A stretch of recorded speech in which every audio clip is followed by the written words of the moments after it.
তাতার ও Mongol, Mamluk, Ain Jalut, সাদারাতুদ্দৌলা, Saifuddin Qutuz, Ruknuddin Baibars এগুলো এখন বাংলা ভাষী মানুষের কাছে পরিচিত নাম।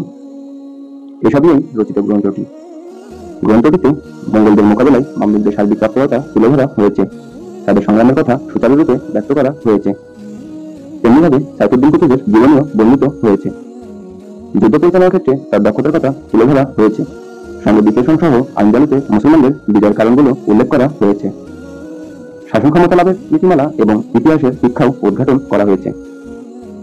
আইনজালুতে বিজয়ের গুরুত্বপূর্ণ কারণগুলো ছিল বিচক্ষণ নেতৃত্ব, স্বচ্ছ দৃষ্টিভঙ্গি, সুস্পষ্ট লক্ষ্য, বিশুদ্ধ চিন্তা চেতনা, শাহাদাতের আকাঙ্ক্ষা, উম্মার শত্রুদের সঙ্গে বন্ধুত্বহীনতা, যোগ্য লোকের কাছে দায়িত্ব অর্পণ, শক্তিশালী বাহিনী, জিহাদের পুনর্জাগরণ ও উপকরণ গ্রহণ, তেমনিভাবে সামরিক প্রশিক্ষণের সঙ্গে আদর্শিক দীক্ষা, ক্রমাগত প্রশিক্ষণ, পরিকল্পনা প্রণয়নের প্রতিভা, সাইফুদ্দিন কুতুজের দূরদৃষ্টি ও বিচক্ষণ রাজনীতি